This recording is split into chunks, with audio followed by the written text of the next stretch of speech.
Welcome to tonight's journey. Close your eyes, or simply let your shoulders relax for a moment.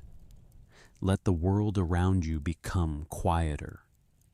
Let the noise of the day fade slowly into the background. Tonight, we are about to step into one of the strangest subjects humanity has ever tried to understand: time slip. It is the phenomenon in which many people believe they have slipped out of the current flow of time, only for a few brief seconds, and somehow brushed against a layer of the past that vanished long ago. And this very first chapter is the doorway that opens the entire journey. Before we enter the famous cases, before we walk through old streets, vanished buildings, mysterious gas stations, and gardens where time itself seems to have folded, we need to begin with something we all think we understand. Time is the first lesson humanity thought it understood. From childhood, we are taught that time moves in a straight line. First, there is the past. Then there is the present. Then there is the future. It sounds simple, almost too obvious to question. Every clock confirms it. Every calendar confirms it. Every birthday, every fading photograph, every memory of a place that no longer exists seems to tell us the same thing. Time is the one thing we cannot see, touch, or hold, and yet it governs every step we take. It has no smell, no color, no shape, but it quietly carves marks into our faces that can never be erased. It changes the body. It empties rooms. It turns children into adults, cities into ruins, and ordinary days into memories we can never fully recover. Time is the heartbeat of the universe, the breath of all things.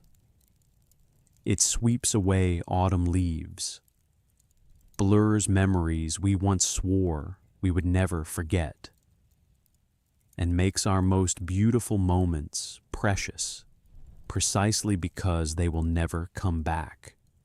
For us, time feels like a one-way road, but for nature, perhaps it is not only a road, perhaps it is a series of circles, layers, and invisible folds resting quietly on top of one another. We call the past what has already happened, yet the past is still here in many forms. It remains in artifacts, in the eyes of the elderly, in every stone of an old city, and in the stories that the land itself quietly holds. The past is gone, but it is not completely absent. It leaves traces. It leaves pressure. It leaves shadows. Time is the measure of life, but it is also the one thing that shows us how fragile everything is. A moment you have just touched has already begun to turn into nostalgia. The present disappears even as we try to name it, and sometimes, when that flow slips out of rhythm, people say we can slide into another layer of time. A moment that died long ago suddenly comes alive in front of us, as if it had never disappeared at all. That is the mystery humanity is endlessly fascinated by. Is time a fact, solid and fixed outside of us? Or is it partly a story that consciousness tells us so we can survive inside reality? Modern science often describes time as a single arrow pointing forward. Steady, unbending, and irreversible. But that very same science has also revealed tiny fractures in our understanding. Albert Einstein once said, "The distinction between past, present, and future is only a stubbornly persistent illusion." It is a sentence that once stunned the entire world, and still unsettles the imagination today. Because if time is only partly what it appears to be, then what happens when that illusion slips? What happens when, for one brief moment, the human mind stumbles over a different layer of time? The way your foot catches on a hidden stone in the road? There are stories that make science hesitate. You may have heard a few of them. A man walks onto a street and suddenly sees it as it was 50 years ago. The shops are different. The clothes are different. The traffic is different. The air itself seems to belong to another decade. A family stops at a gas station, chats with the people there, pays for fuel, and drives away, only to discover later that the place has not existed for decades. A woman gets lost in the gardens of Versailles and suddenly sees a lady in a dress from the time of Louis XVI sitting quietly under a tree, painting a portrait. Stories like these appear everywhere. England, the United States, France, Canada, Italy, Chile. They emerge from different countries, different decades, and different kinds of witnesses. And the strangest part is this: the people telling them do not know each other, do not live in the same era, and are not directly influenced by the same pop culture. Yet their experiences are eerily similar. Science and paranormal researchers often call this time slip. The phenomenon in which a person feels as though they have slipped out of real time and fallen into a different layer of it. Not a dream, not a flashback, not the usual kind of hallucination. The witnesses describe the scene as if it is right in front of them. So real that every footstep, every gust of wind, every quality of light feels as solid as the present. That is why time slip gives people chills. Unlike many supernatural tales, time slip has two very special elements that make it frightening and convincing at the same time. The first is the diversity of the witnesses. These stories are not only told by people already searching for the paranormal. They are told by police officers, engineers, teachers, office workers, tourists, long-distance drivers, parents, ordinary travelers, and people who had no obvious reason to invent such an experience. Many of them do not even want to tell the story at first. They hesitate. They are afraid of being dismissed as delusional, dishonest, confused, or unstable. The second is the accuracy of the details they report. There are cases where a witness sees a shop that closed in the 1950s and only learns this later when historians check old archives. There are cases where someone describes clothing, architecture, signage, or car models, and these details later turn out to match museum records with unsettling precision. This raises an uncomfortable question. How can someone who knows nothing about the past describe it in such precise detail? If it is just imagination, then that imagination has somehow reconstructed history almost perfectly. It has selected the right shop, the right model of car, the right clothing, the right architectural layout, and the right atmosphere of a vanished place. The probability of doing that by accident feels almost impossible. Before we go deeper into famous cases like Bold Street or the Myrtle Beach gas station, we need to understand something important. Time slip does not challenge physics first. It challenges our perception in daily life. We are used to experiencing time as a smooth, continuous stream. 1 second follows another. 1 hour becomes the next. The morning moves into afternoon, afternoon into evening, and the day continues forward as if reality itself were a river. but neuroscience, psychology, and even certain questions raised by quantum physics all suggest that humans do not experience time as it truly exists. We experience only the version of time that the brain retells to us. Time, inside consciousness, is not simply a stream. It is a story being edited in the mind. And like any story, sometimes it writes the wrong line.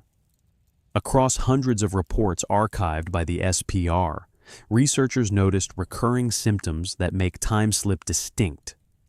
The surrounding sound often drops sharply, as if someone has turned down the volume of the world.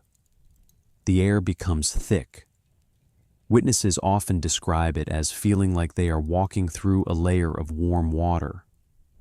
The light changes color. It may become more golden, more greenish, or more gray, like the light in an old film. Another strange detail appears again and again. No one in the other time seems to notice the witness. The people there do not look at them, do not react to them, and do not interact with them. They continue moving through the scene as if the witness is not truly present. Then reality snaps back very abruptly.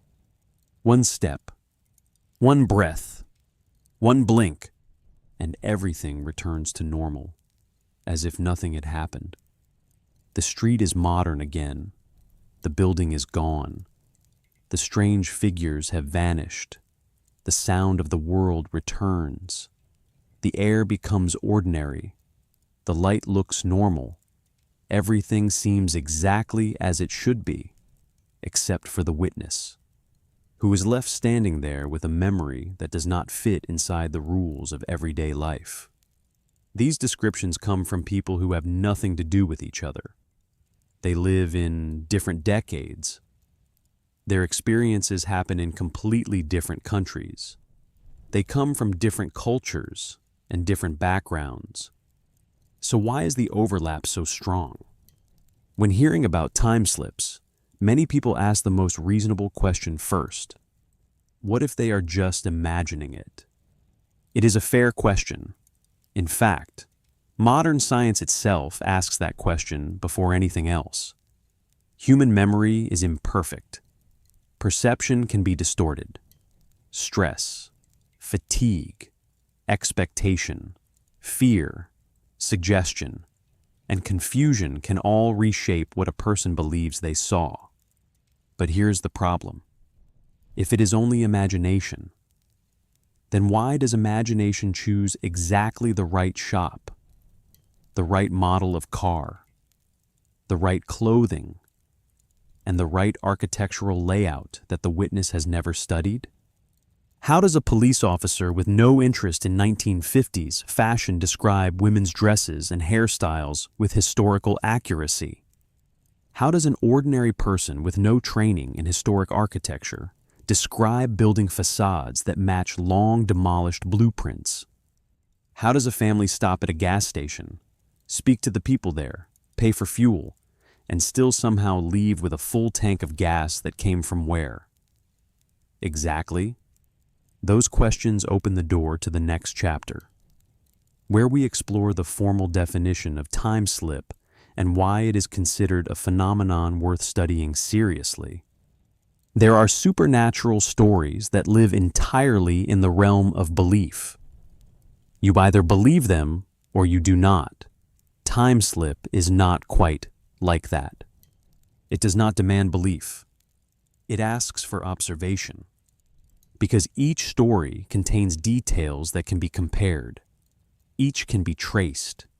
Each can be measured against real historical records. A shop can be checked.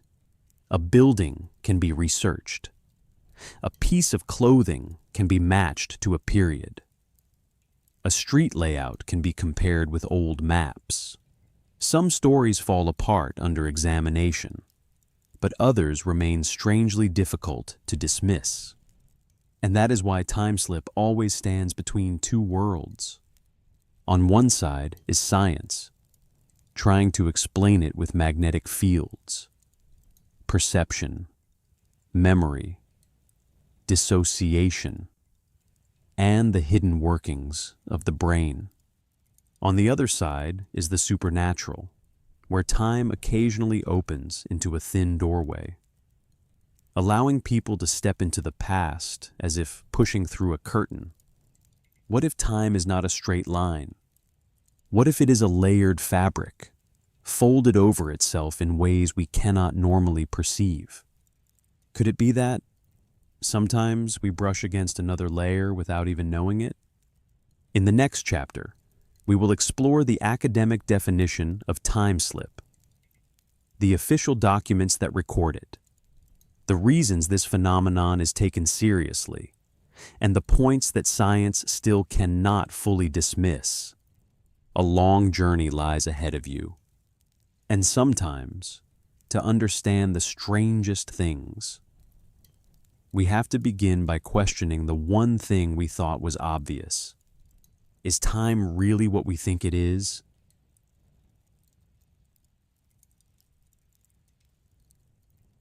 As you've passed through the first chapter, you've probably begun to sense the strangest thing about time.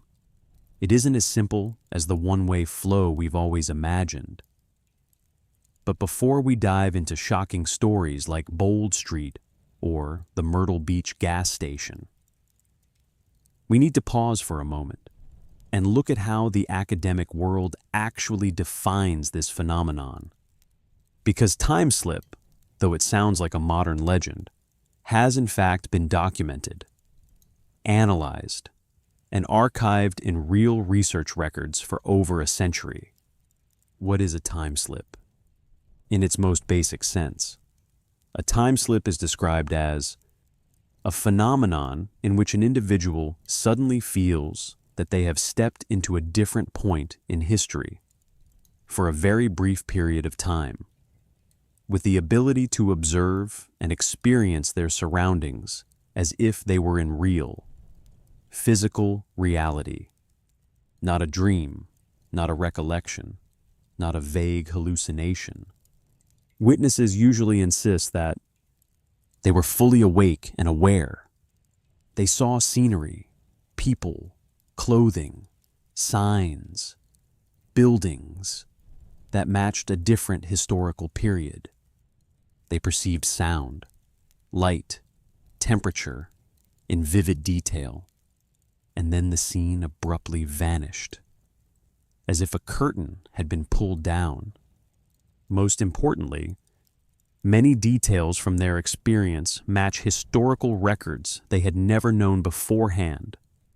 That is the key reason time slip cannot be dismissed as mere imagination. Where did the concept of time slip come from? To understand why time slip is considered a phenomenon worthy of serious study, we need to go back to 1882, when one of the earliest organizations dedicated to investigating anomalous phenomena was founded in England, the Society for Psychical Research, or SPR. SPR was not an occult circle, nor a mystical lodge. It was an academic body, including university professors, physicists, neurologists, psychologists, scholars of religion, and historians. They sought to explain strange phenomena using scientific methods, interviewing, analyzing, cross-checking documents, and verifying evidence. Over more than 100 years, SPR collected thousands of reports of near-death experiences, apparitions, unusual intuition, psychic abilities, and time slips. The cases they recorded were not casual hearsay. They were taken from independent testimonies, checked against historical records, cross-referenced with weather, location, and environmental conditions, and analyzed for possible errors in perception.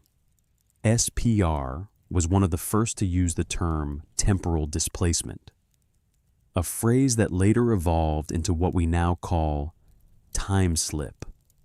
Time slip is not time travel, and why that matters. Most people, when they hear time slip, immediately think of time travel, but the two are completely different. Time travel is a physical process, requires enormous amounts of energy, involves relativity, wormholes, and space-time models, and so far has no confirmed real-world example. Time slip is a subjective experience, lasting from a few seconds to a few minutes, involves no physical displacement of the body through space-time.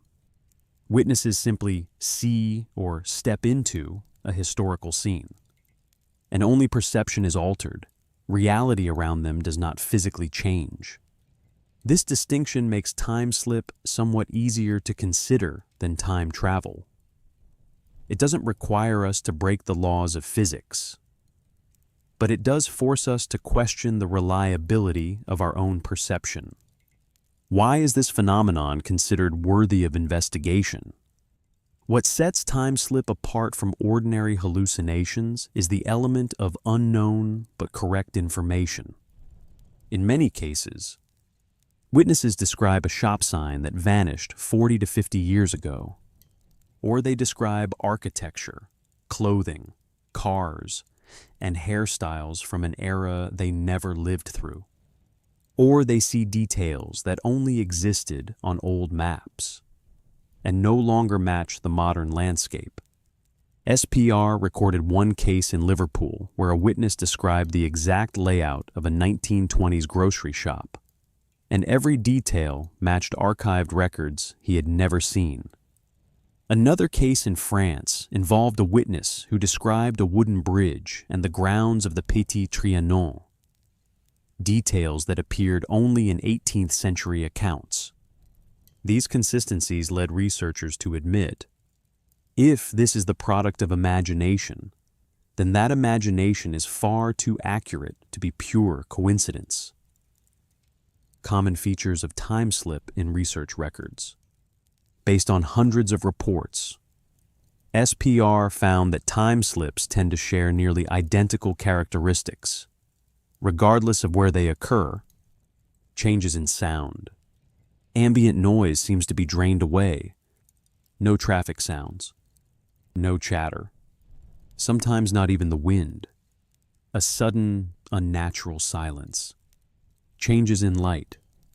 Many witnesses describe light that turns golden, like late afternoon sun, or pale greenish, as if seen through old film, or dim and gray, like thin fog. Changes in the feeling of the air. Some say the air becomes heavy.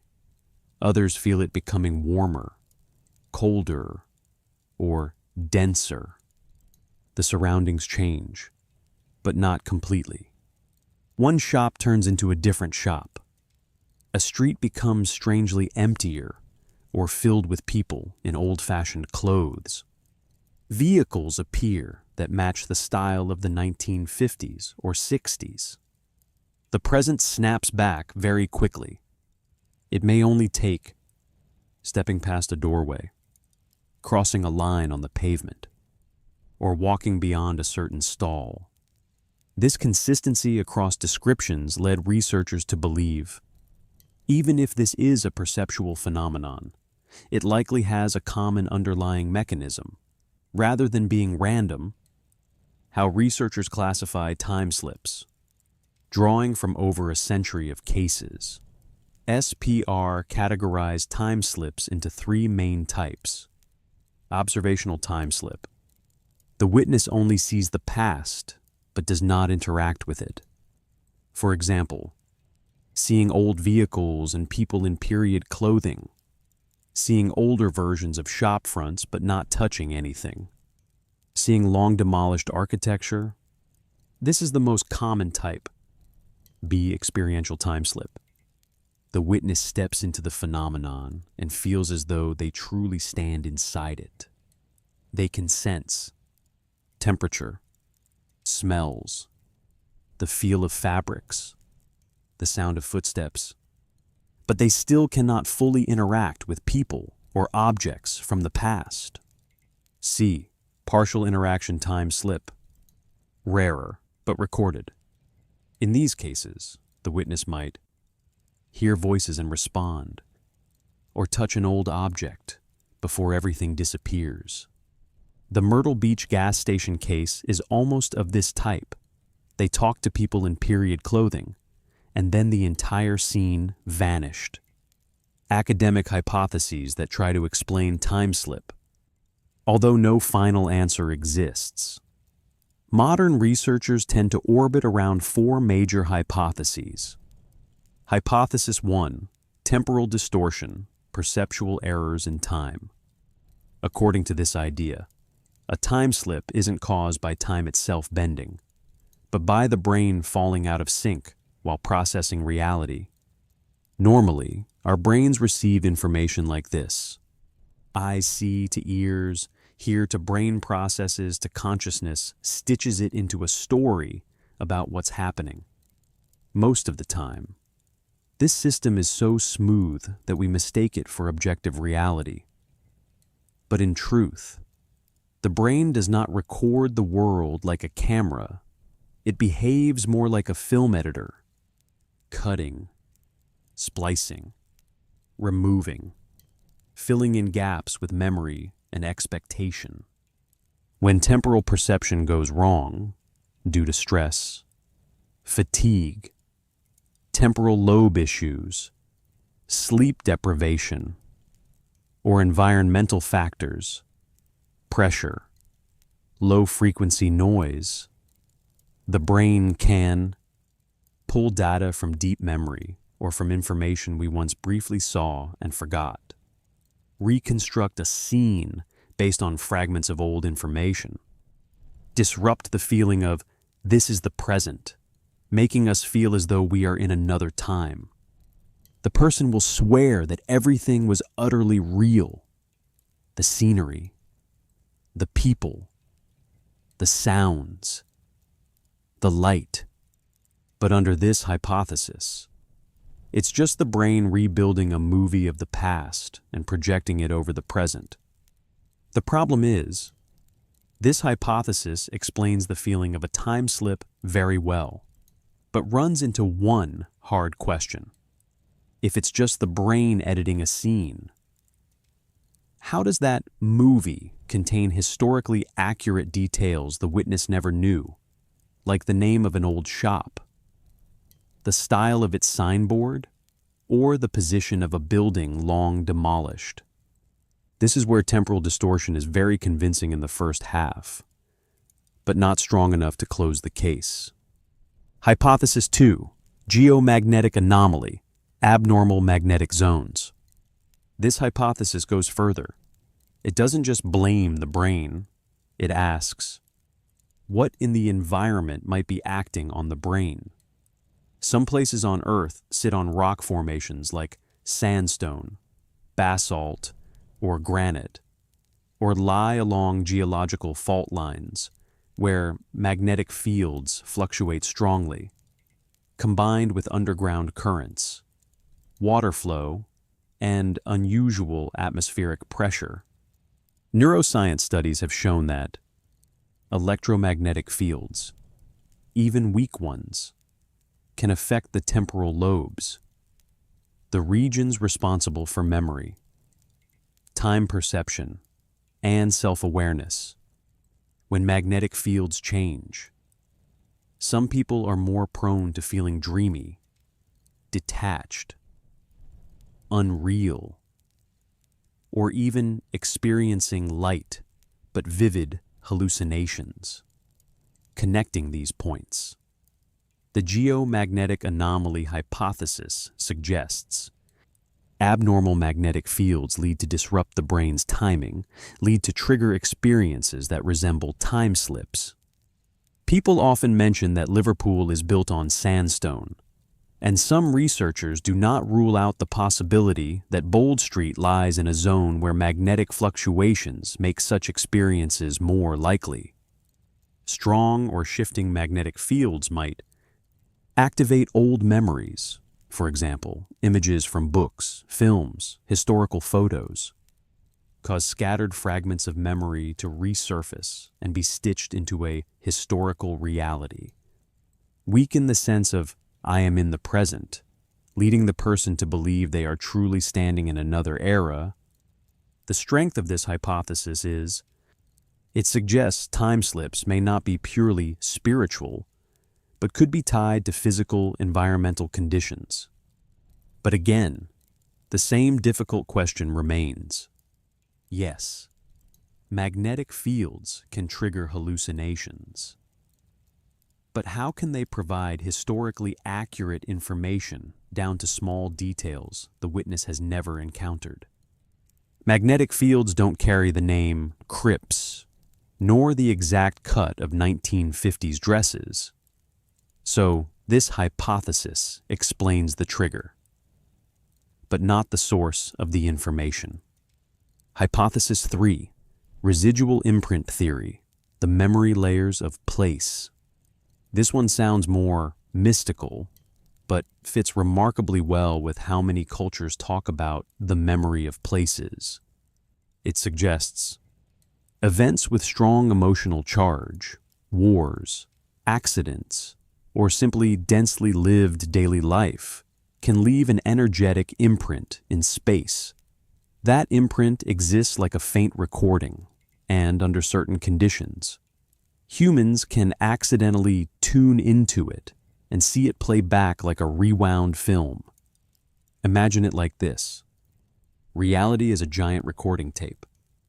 Each day, year, century is another layer of sound laid over the last. Most of the time, we only hear the top layer, the present. But sometimes, for some reason, the playback head slips and we hear an older track rise through.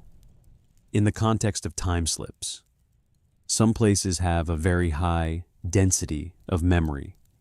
Versailles, old train stations, historic market streets, crossroads that used to be bus depots, old gas stations.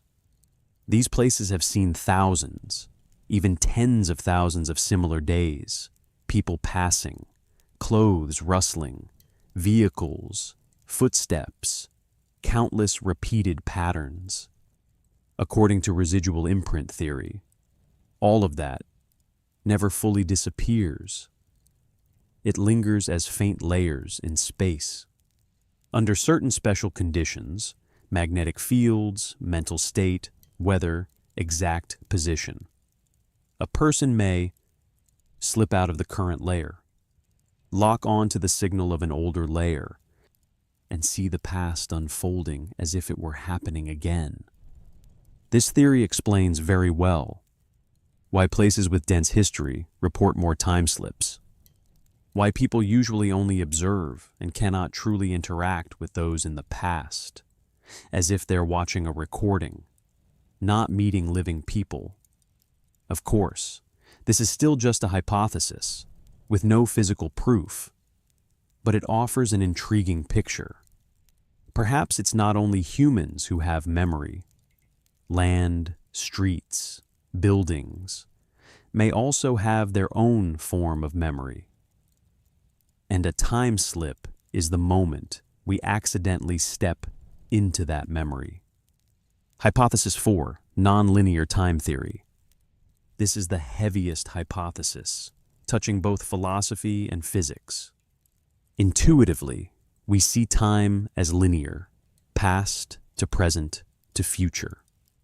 But some physicists and philosophers argue that time might not be a straight line, but a multi-layered structure in which all moments exist simultaneously, differing only in frequency or coordinates of perception, like a piece of music with many notes sounding. But our ears hear only what's being played right now, or a film with thousands of frames. But our eyes see only a series, one after another. If all moments exist, then Bold Street in 1950 has not truly disappeared. It simply isn't the layer we are currently inhabiting. Versailles in another century hasn't vanished.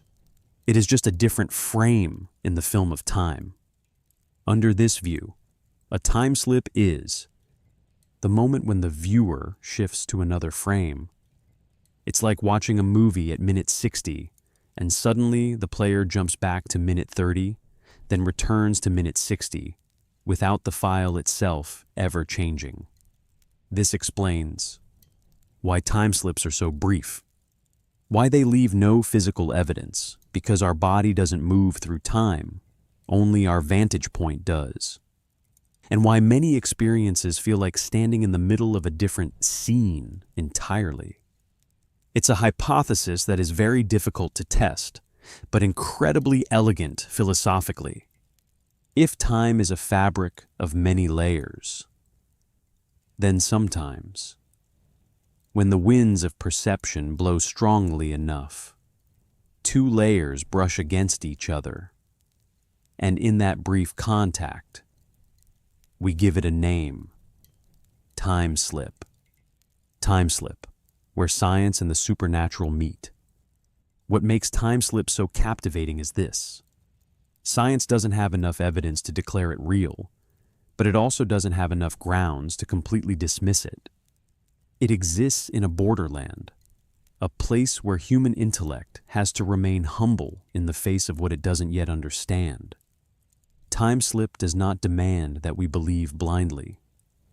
It only asks that we open our eyes a little wider to see that there are things, small, fleeting things, that are still powerful enough to shake our collective certainty about reality, and perhaps about time itself.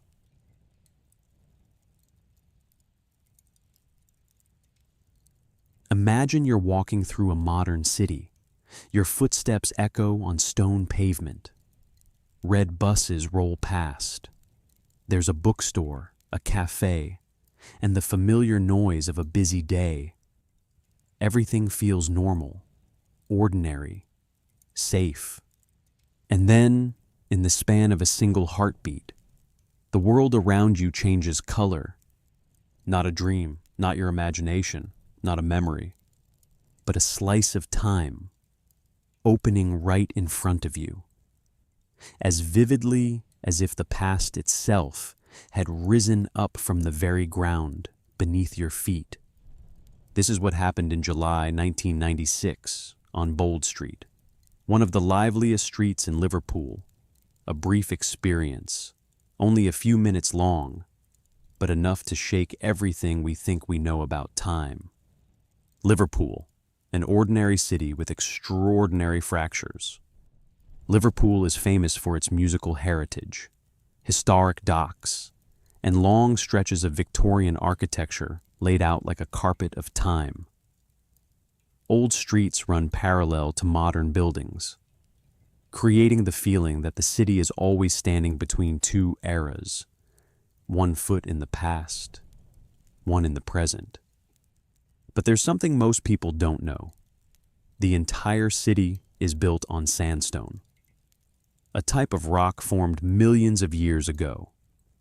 Sandstone doesn't just provide a solid foundation for construction, it also attracts the attention of geologists because of its uneven magnetic properties, easily affected by groundwater and atmospheric conditions.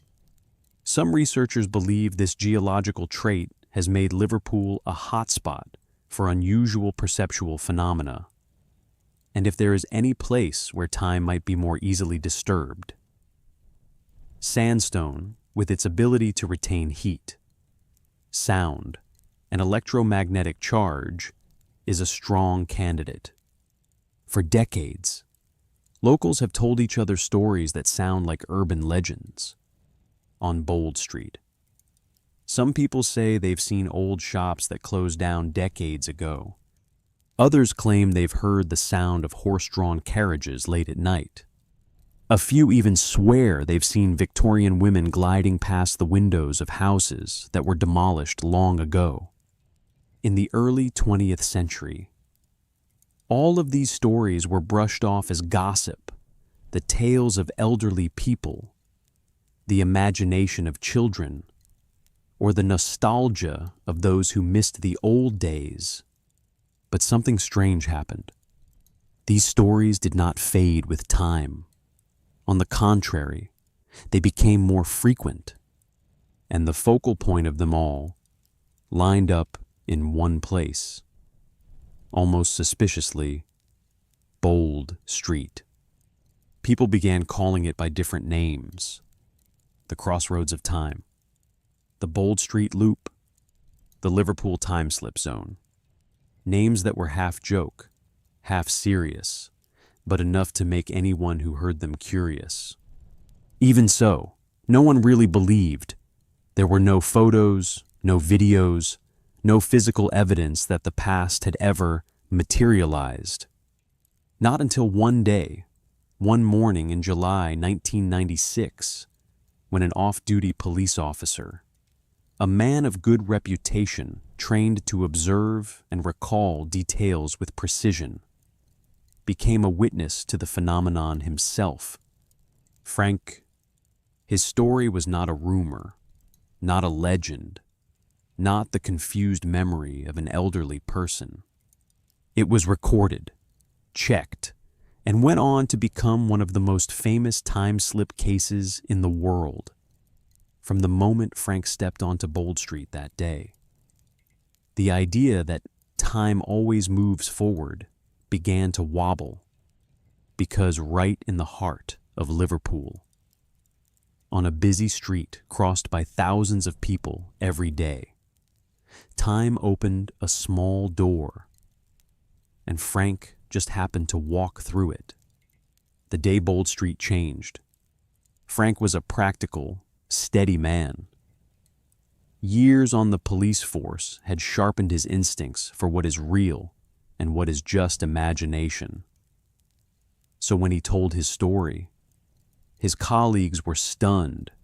Frank was not the sort of person to be easily rattled by something strange. That day, he was out shopping with his wife. They planned to stop by Dillon's, a large bookstore located on Bold Street.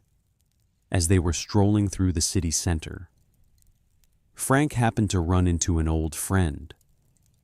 They stopped to chat for a few minutes. His wife continued ahead, walking toward Dillon's. The conversation wrapped up quickly, and Frank went back to his original plan. He headed toward Bold Street, blending into the crowd under the morning sun. Only a few steps later, his life changed.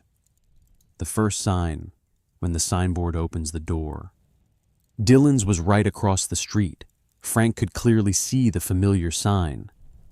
But as he got closer, he suddenly stopped. The sign didn't say Dillon's anymore. Instead, it said Crips, in an old-fashioned font that had been out of style for decades. Frank blinked, rubbed his eyes, looked again. No mistake. The sign still read Crips. His first reaction wasn't fear, it was confusion. Am I seeing things? But just as he started to move closer for a better look, a small box-type delivery van shot past him, forcing him to jump back. What shocked him wasn't the speed. It was the vehicle itself. It was too old, too outdated, too 1950s. Rounded hood, white wall tires, a boxy body, an old-style van that hadn't been seen on Liverpool streets in over 40 years. When the street changes color, Frank began to look around, and then he realized that all of Bold Street had changed. The sound of modern traffic was gone. The city noise felt sucked out of the air, leaving only the whisper of a light breeze. The street surface seemed strangely still, as if someone had laid a film reel over reality. The pedestrians were all dressed in 1950s clothing. He saw men in gray suits and felt hats, Women in wide skirts, low-heeled shoes, and classic curled hairstyles. A mother pushing a shiny metal pram, the sort he hadn't seen since his childhood. Frank was standing on Bold Street, but the Bold Street he was looking at belonged to another era. In the middle of his confusion, one detail made him feel slightly less afraid. A young woman walked past him. She was wearing a light green tank top, jeans, and sneakers, completely modern. She was the only fragment of the present left in a Bold Street from the past. Frank immediately headed toward her, clinging to her presence like a lifeline. He saw the woman walk into Cripps, and he followed her inside. The moment he stepped over the threshold, the world snapped back to its original color. The entire store in front of him was no longer Cripps. It had turned into Dylan's, exactly as he remembered. Shelves of books, bright, modern book covers, staff in contemporary uniforms, the bustling sound of customers, the familiar smell of paper and ink. Frank froze, his heart pounding. The girl in the green top was standing right in front of him. He lightly grabbed her arm and asked, "Did you see what just happened out there?" She looked at him, confused. "I just thought this was a new clothing shop. Turns out it's a bookstore. My mistake." She left before Frank could ask anything more. But that answer was enough to confirm something crucial. It wasn't just him. Someone else had felt the same discrepancy. His wife came over, noticing the strange look on his face. "What's wrong? You look like you've just seen something terrible." Frank tried to stay calm, but he couldn't hide his shock. Something really strange just happened. He told her everything. His wife listened, unsure whether to believe him or worry about him. But Frank knew what he had seen. It was too real, too sharp, unlike any dream or hallucination. The name from the past. A few days later, Frank decided to investigate Cripps on his own. What he found sent a chill down his spine. Cripps had been a women's clothing shop, located in that exact spot in the 1950s.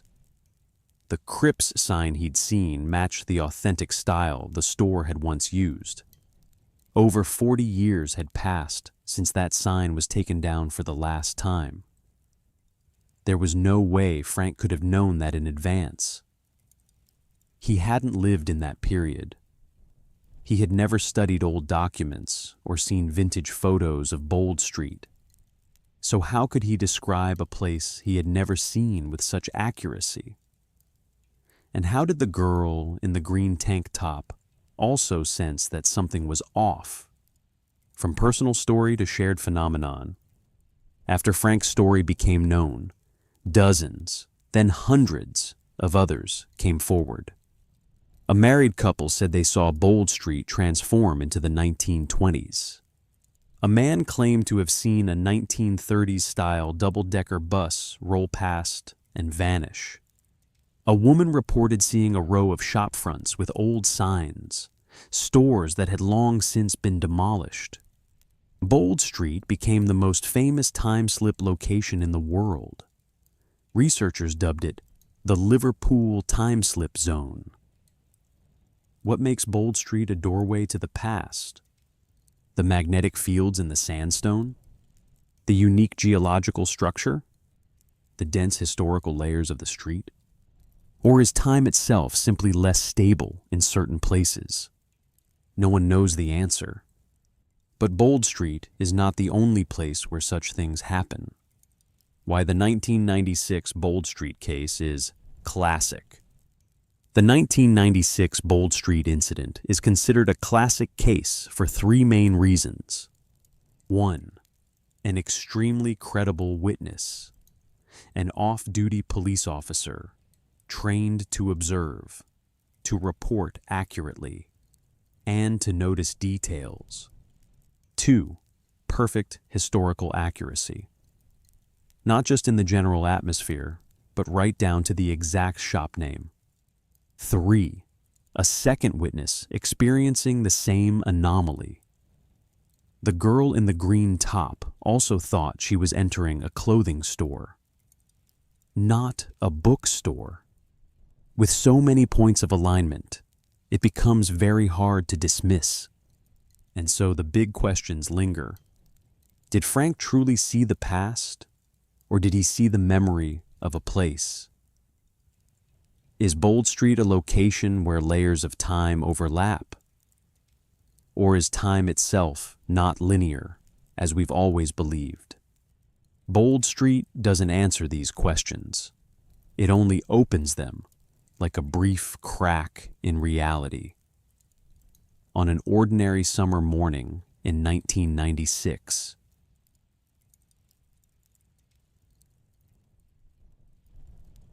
there are strange phenomena that seem to happen in ancient places, where history has settled in thick layers, like Versailles or Bold Street.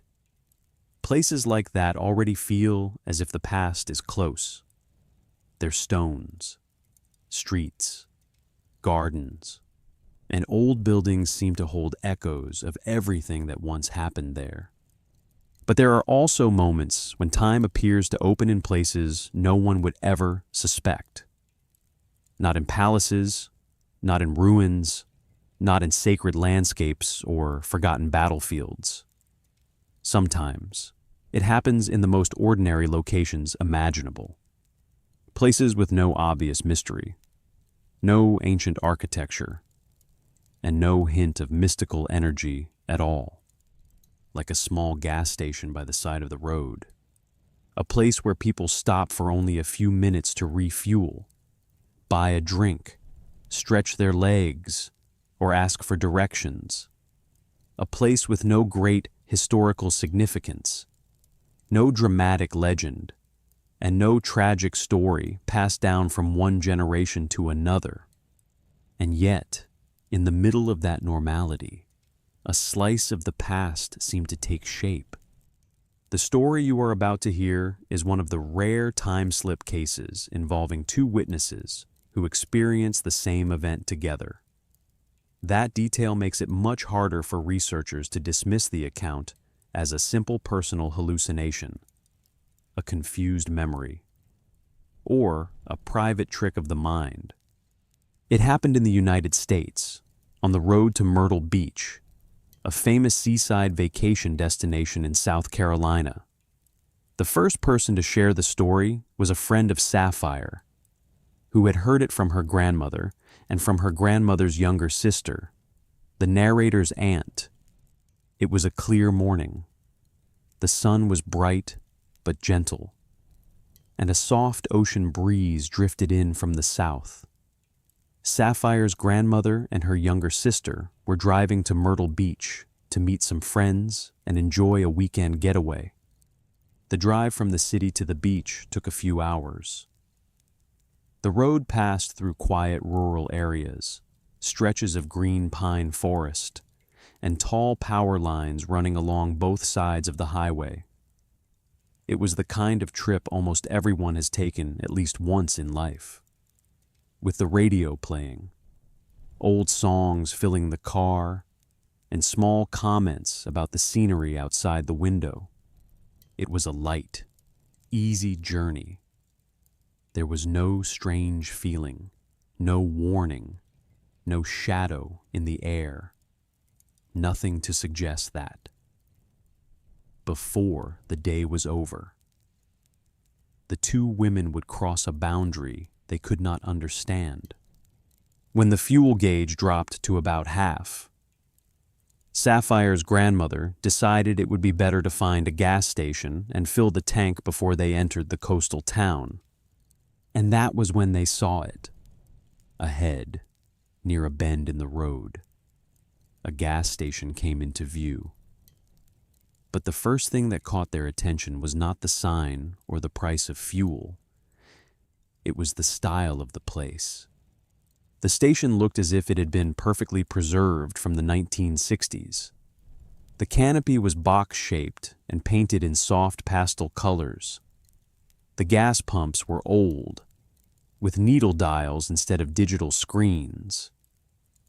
The signboard used vintage lettering, the kind of lettering people usually see only in old movies, restored diners, or museums, inside the small convenience store. The light glowed warm and yellow, very different from the bright white LED lighting of most modern gas stations. Sapphire's grandmother laughed softly and said that it was cute, almost like driving into an old movie. Her younger sister found the retro appearance curious too.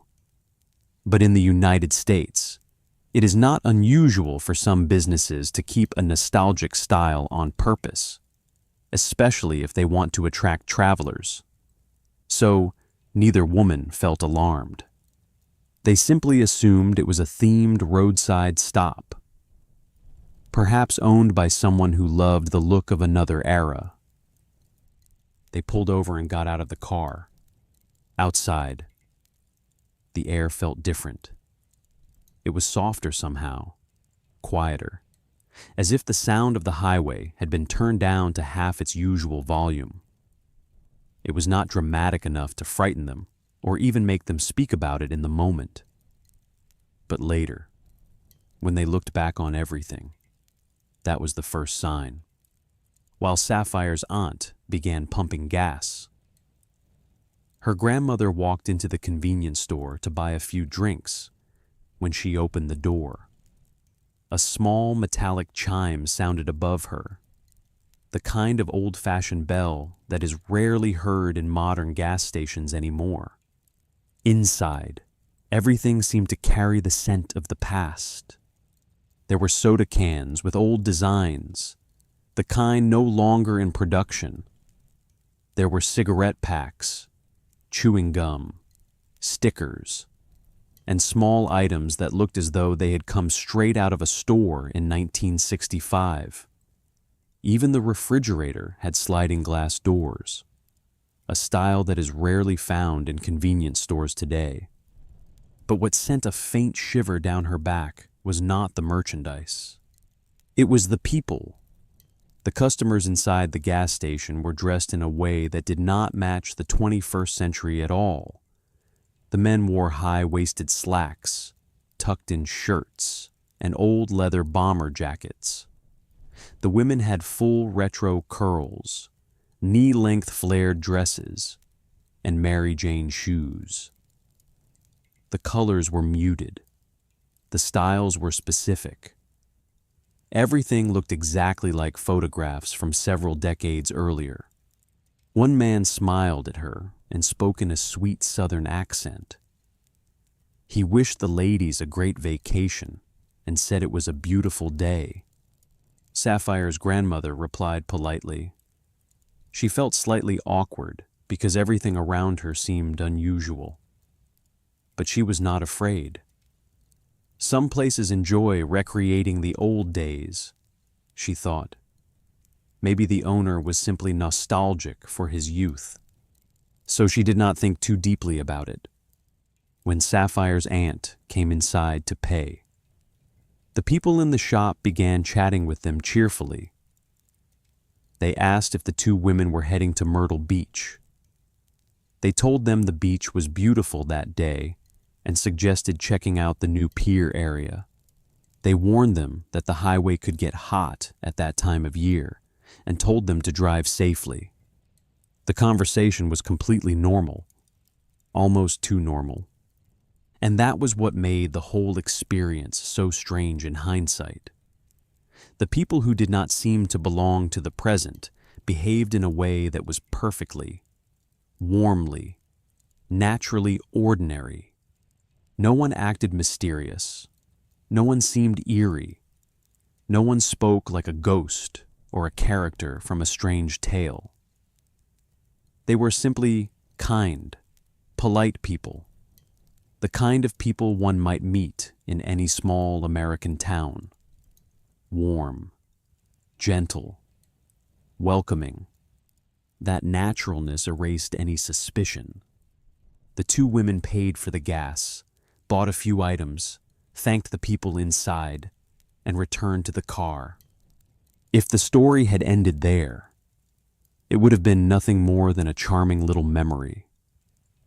A cute retro gas station, a pleasant conversation, a small stop on the way to the beach. But Timeslip is not a charming story. It is a small fracture in reality, a shard of mirror reflecting a past that has not completely faded. At Myrtle Beach, Sapphire's grandmother and aunt told their friends about the adorable gas station they had stopped at on the way. Everyone was curious. They wanted to know exactly where it was so they could visit it on another trip. So, on the way back, the two women decided to point it out. The road home was the same road. The car followed the same highway. The lines of trees on either side stood exactly where they had been that morning. There were no changed exits, no obvious wrong turns, no unfamiliar roads. But when they reached the place where the gas station should have been, it was not there. There was no retro gas station, no quaint little store, no pastel signboard. In its place stood an abandoned gas station. The canopy had collapsed. The pumps were rusty. The windows were shattered. The entire place looked as if it had not been active for many years. The two women stared at each other in shock. Maybe they had remembered the wrong location. Maybe they had missed something. Maybe the road had curved differently than they thought. So they turned the car around and drove past the spot again. But no, it was the same place. Only the abandoned station remained. The cute old movie-style gas station they had visited only a few hours earlier had completely disappeared. And when this story is told, one detail chills everyone more than all the others. If that retro gas station did not exist, then where did they get the gas? The tank was genuinely full. They had genuinely paid. They had genuinely spoken to other people. They had interacted with the place, handled objects, heard voices, opened doors, and returned to the car with fuel in the vehicle. That makes the story difficult to explain as a hallucination, a false memory, a shared fantasy, or simple confusion about the location. There is no easy way for two people to share such a detailed hallucination at the same time. The objects, the smells, the conversations, the actions of the customers, the sound of the door chime, the needle dials on the pump, the vintage signboard. All of it was experienced by both women as part of the same physical event. And if it was a hallucination, then it was a hallucination with physical consequences, a hallucination that increased the fuel level, a hallucination that produced a receipt, a hallucination that two people experienced together, entered together, paid inside together, and then drove away from together. No neurologist can fully explain that. The Myrtle Beach story differs from Bold Street in one crucial way. Bold Street is a place with deep historical layers. Its buildings, shops, streets, and long human activity make it easier for people to imagine the past pressing close to the present. But the Myrtle Beach gas station was only a roadside stop. That difference has led some researchers to suggest that Timeslip may not depend on how old or historically important a location is. Instead, it may depend on how thin the temporal boundary is at that specific point. Imagine a coat of paint on a wall. In some places, it is thick and solid. In other places, it becomes thin, fragile, and easy to peel away. Perhaps time is similar. Perhaps there are certain moments and certain locations where the fabric of time becomes delicate, like the surface of still water. With just one touch, the water trembles and reflects another era. These moments are often brief. They are gentle. They are quiet. They are rarely dramatic. They last only long enough for someone to notice that something is wrong before the opening closes again. The Myrtle Beach gas station is one of the clearest examples of this pattern. When we compare this incident with Bold Street, the similarities become difficult to ignore. Bold Street seemed to offer a glimpse of the 1950s. The gas station seemed to offer a glimpse of the 1960s or 1970s. In both cases, the atmosphere changes first. The world becomes quieter. The light shifts, becoming warmer, softer, or more golden. The people appear out of time through their clothing, hairstyles, and speech. The buildings match the era with no obvious modern details breaking the illusion. There is no strong sense of danger, only confusion. And then, just as suddenly, the scene disappears, appearing and vanishing like a thin layer of film. This leads to a fascinating possibility. Maybe time does not flow like a river. Maybe it lies in layers, like pages in a book stacked one on top of another. At the thinnest points, two pages can touch. And when that happens, someone standing on one page may briefly glimpse the other. The Myrtle Beach gas station suggests that time slip may not be as rare as we think. Perhaps most people simply do not realize they have experienced it. Perhaps they pass through a strange moment, feel something is slightly wrong, then explain it away and continue with their day. So how does science explain all of this? Is it a perceptual disorder? Is it the Earth's magnetic field? Is it the memory of a place? Or is it something hidden in the structure of time itself? The answer is still open.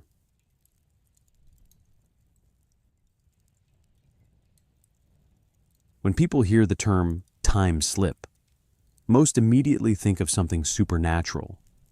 They imagine time portals, cracks in reality, invisible fractures in the fabric of the universe, or some hidden doorway opening between one era and another. But for the scientific community, every mystery has to pass through a much stricter filter. Before science can accept the idea that time itself might somehow open, it must ask more grounded questions first. Does the brain create hallucinations? Can the environment affect perception? Can memory be reconstructed incorrectly? And most importantly, can time slip be explained without invoking the supernatural? This chapter will guide us through several layers of scientific explanation. Some of these hypotheses may support part of the mystery. Some may explain the feeling, the atmosphere, or the conditions surrounding a time slip, but none of them, at least so far, can fully explain the whole story. To understand time slip, we must first grasp one simple but unsettling truth. The brain does not record the world like a camera. It reconstructs the world like a film editor. Every moment we see, hear, and touch is edited before it becomes conscious experience. The brain discards what it considers unimportant. It fills in missing pieces. It blends sensory input with memory, expectation, emotion, and meaning, and sometimes, under unusual conditions, it may reconstruct an entirely new scene from fragments buried deep inside the mind. This is not a failure of perception. It is the normal mechanism of perception itself. But when something goes wrong, even for only a few seconds, the brain may create an experience so vivid that a person feels as though they have stepped outside real time. This is the foundation of the first hypothesis, temporal distortion, or perceptual errors in time. Neuroscience suggests that a time slip may be the result of a kind of phase shift in perception under certain conditions, such as fatigue, stress, lack of sleep, stimulation of the temporal lobes, dissociative experiences, or changes in environmental pressure. The brain may begin to process reality in an unusual way. It may pull data from old memories. It may rebuild the scene using vague impressions. It may weaken the feeling of being firmly anchored in the present moment.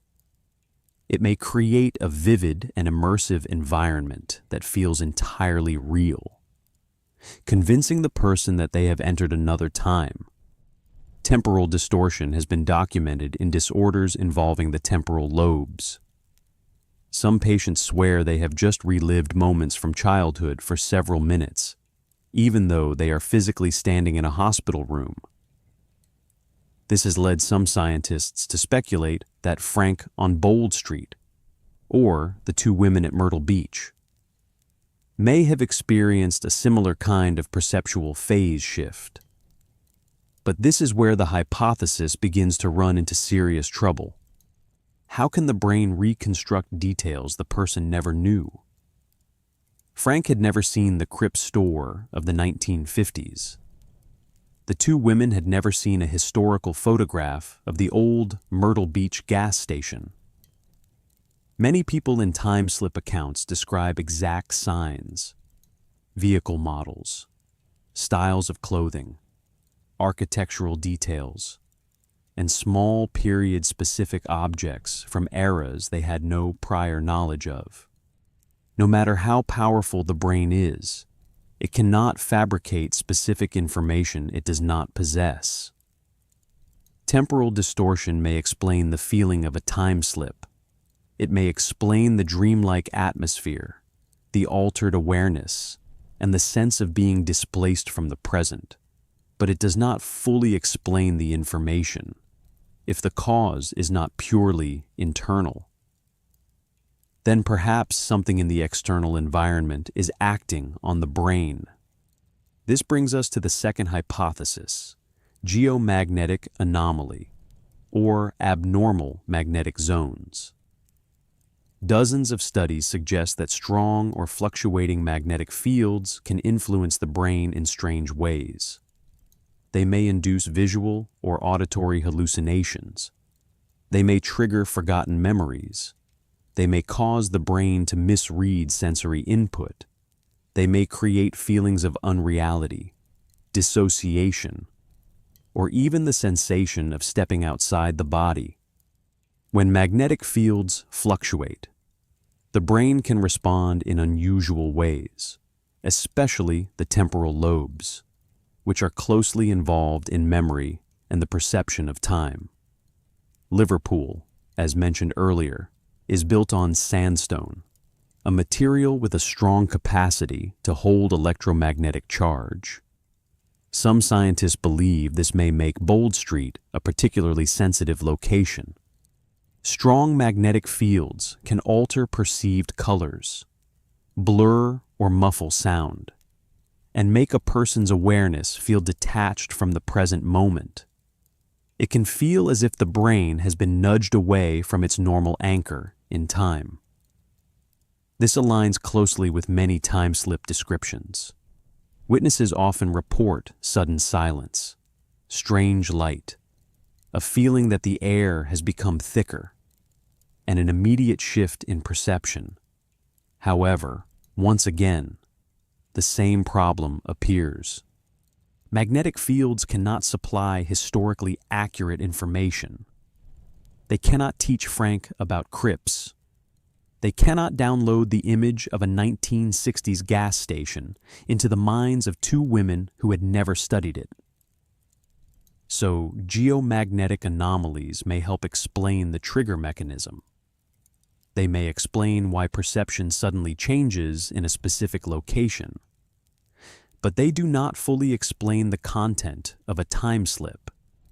If the answer is not only in the brain, and not only in the surrounding environment, then another question begins to emerge. Could the memory be in the land itself? Cases like Bold Street and Versailles have led many researchers to ask whether a place can somehow hold memory. This brings us to the third hypothesis, residual imprint theory, or the idea that landscapes may contain memory layers. This hypothesis leans closer to the metaphysical, but it is often mentioned in discussions of archaeology, anthropology, folklore, and spiritual ecology. It suggests that events repeated over and over in the same place, such as daily life, work, trade, walking routes, rituals, conversations, and ordinary human activity, may imprint themselves onto the environment like a faint recording. One way to imagine it is this: space is like a tape. Each era becomes a separate layer of recording.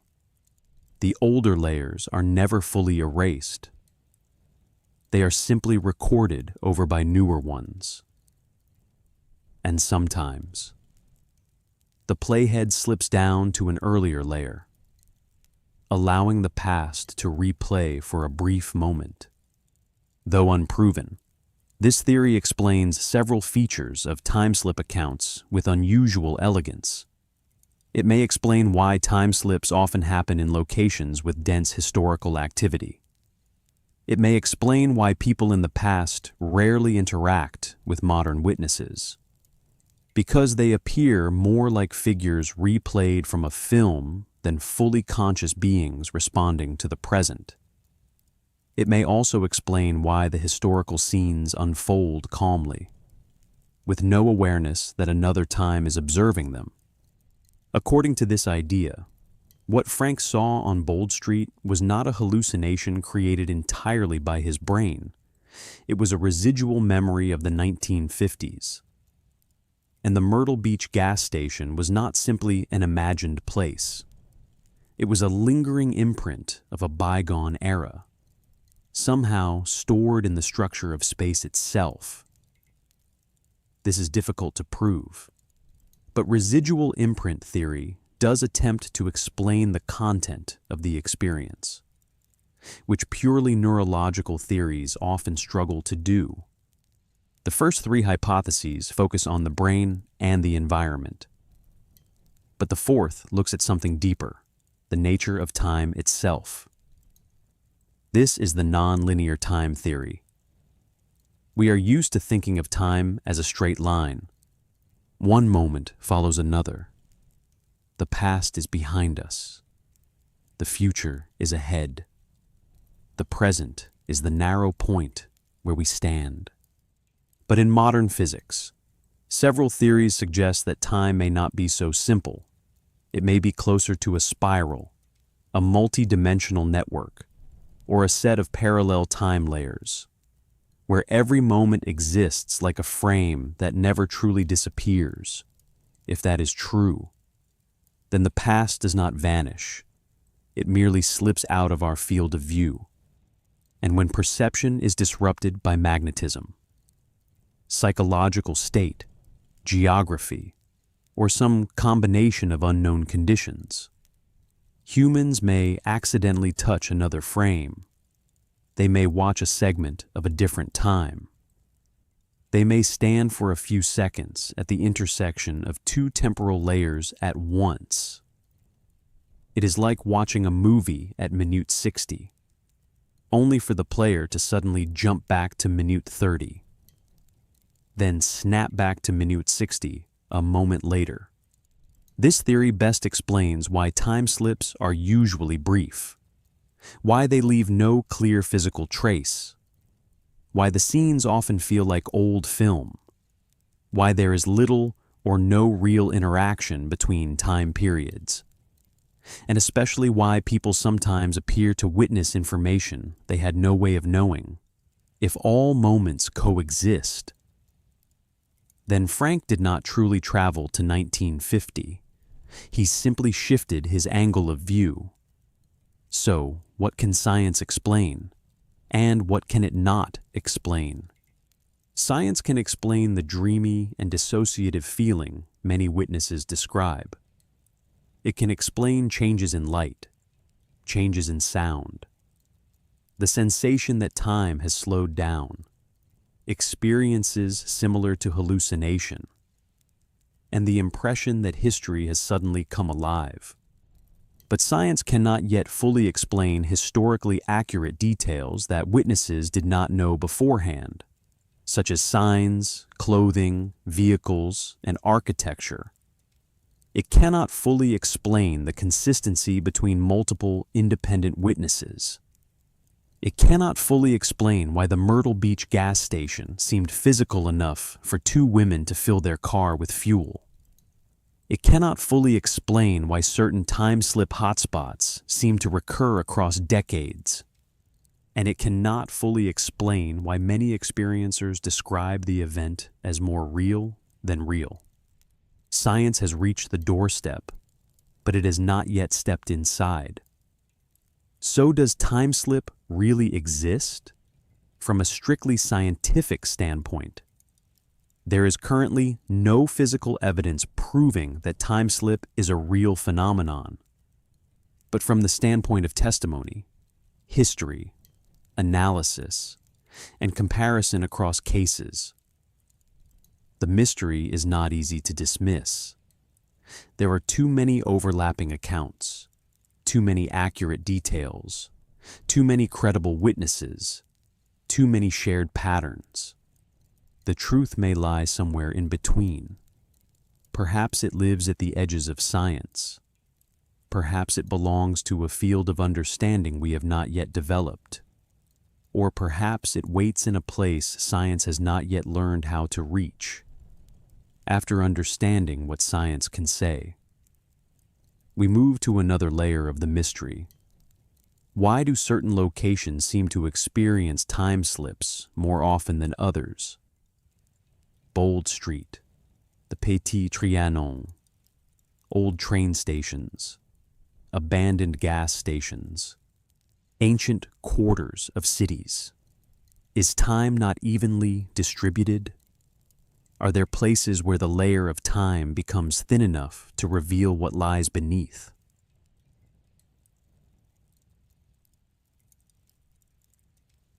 Time is not a perfectly straight line, nor is it a river that simply flows at a constant pace.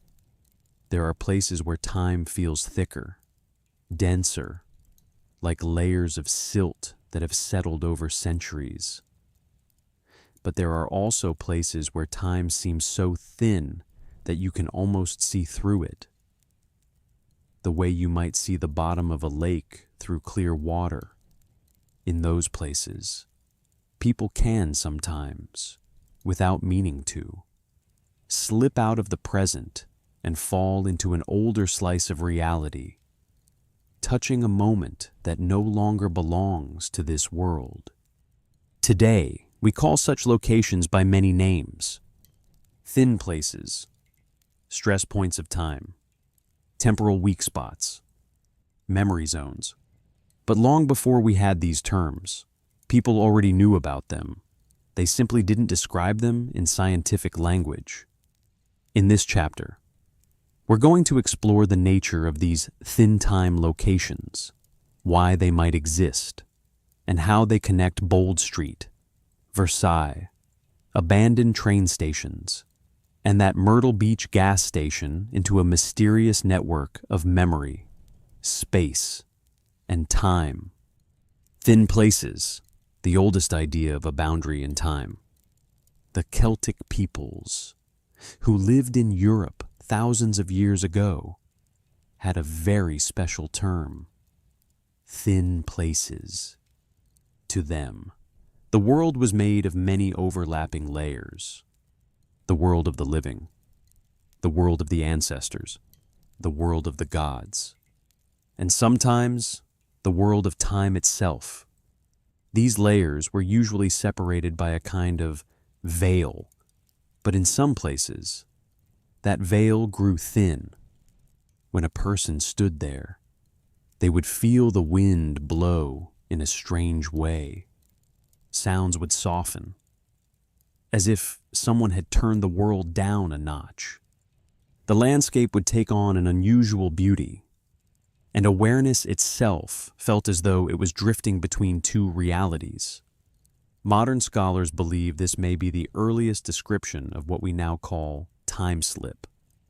Thin places are not literal time machines, but rather places where people can more easily sense other layers of time. Interestingly, when we compare modern time slip reports, these locations share some very similar features. Places with thick layers of history. When you look down at an old stone-paved street, you only see the top layer, a surface worn smooth by thousands of footsteps. But if you could peel back each layer of earth beneath it, like turning the pages of a book, you would see something remarkable. Every layer of soil is an era.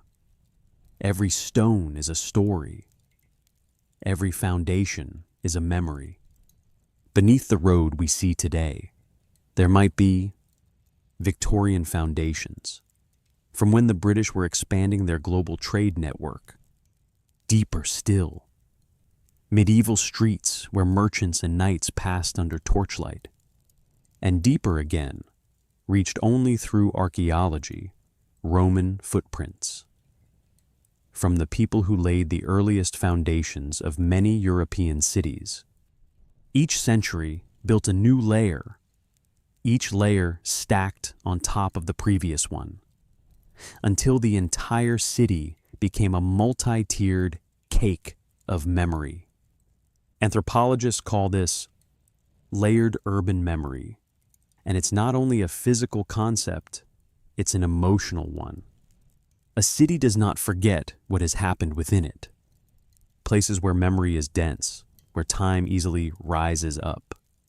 The more generations live in one place, the more events unfold there, the more emotions are poured into it, the heavier its weight of memory becomes.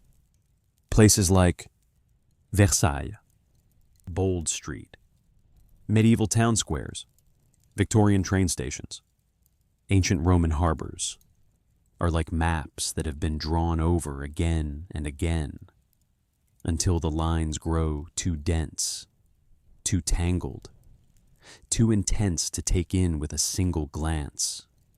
Take Versailles, for example. It is not just a palace.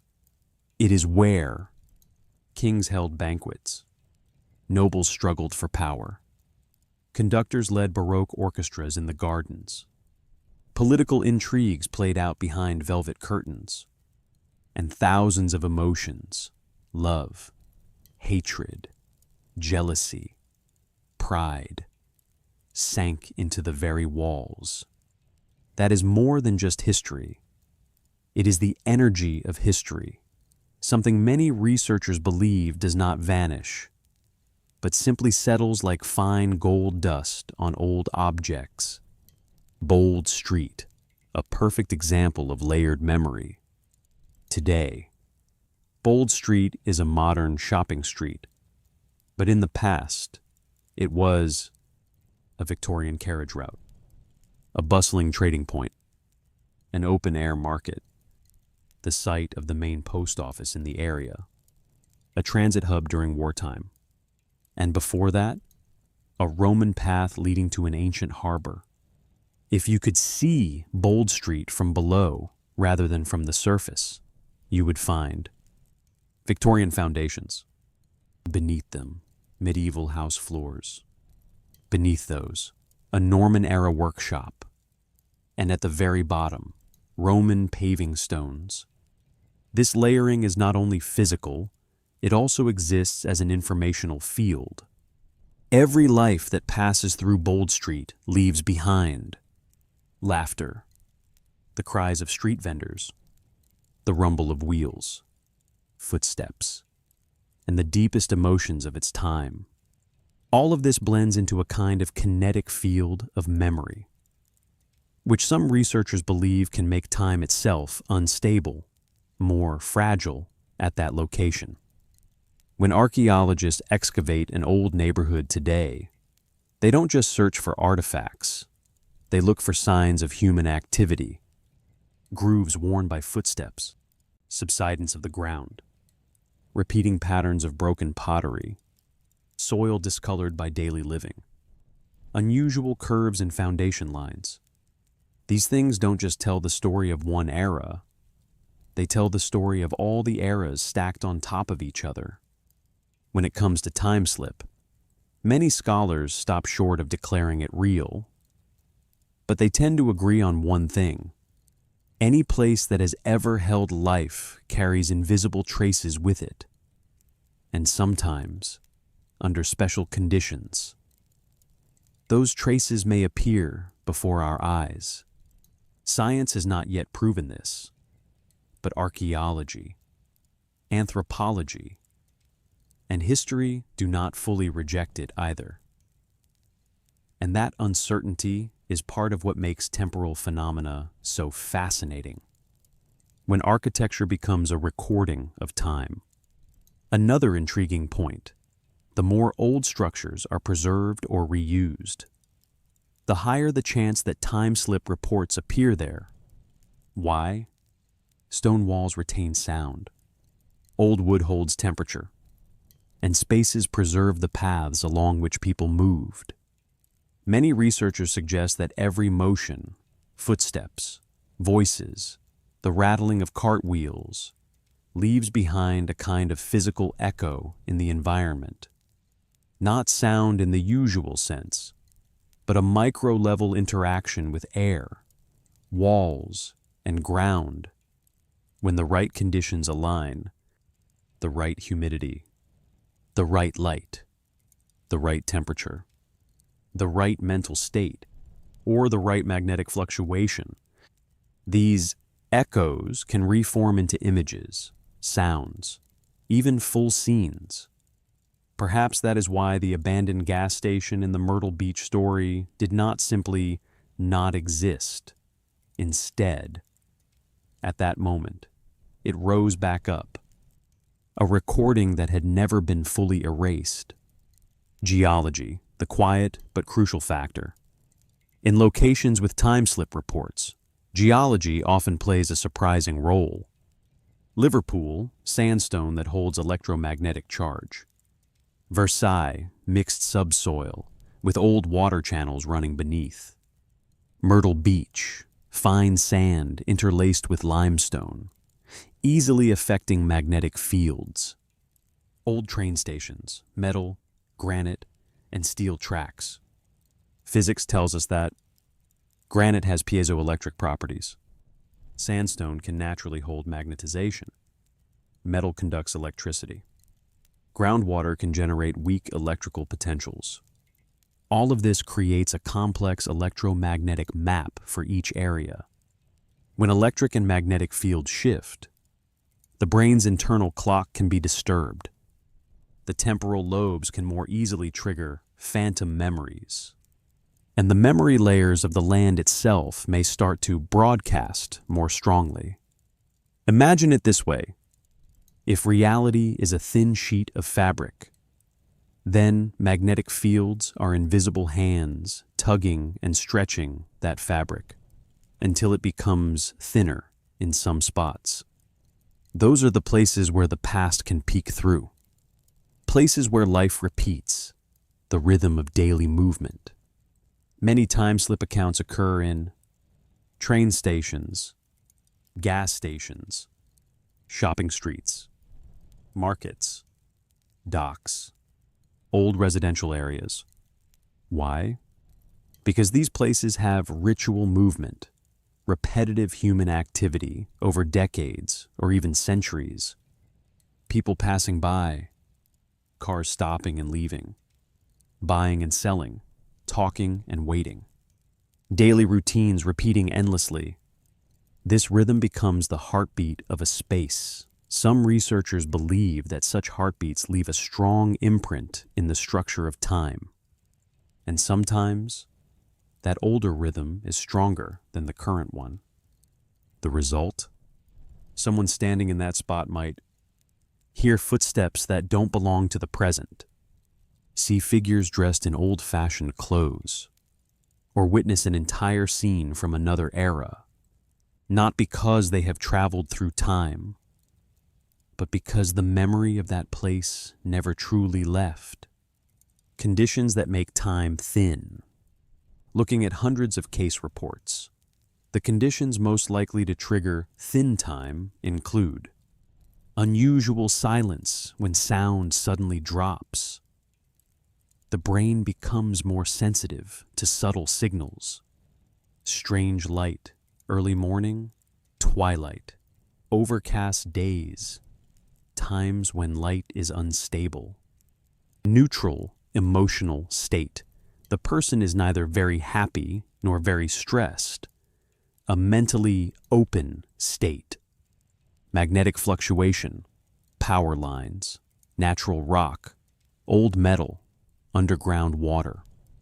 Places dense with memory, old streets, stations, long inhabited districts, busy locations in the past. When these 5 elements come together, even just for a moment, the boundary of time can grow thin, like wet paper. And in that split second, the past can show itself. No warning, no sign, just a gentle slip in reality. Does every place have thin time? No, most places never record a single time slip report. The locations most likely to have them usually share 3 traits. Layered history. Many generations have lived in the exact same spot. Strong traffic, dense life rhythm, markets, docks, gas stations, train stations, commercial streets. Easily disturbed physical structure, magnetic rock, metal frameworks, power lines, old foundations. That is why Bold Street is no coincidence. Myrtle Beach is no accident. Versailles is no random anomaly. They are simply pages in a book, pages that someone or something happened to turn by mistake.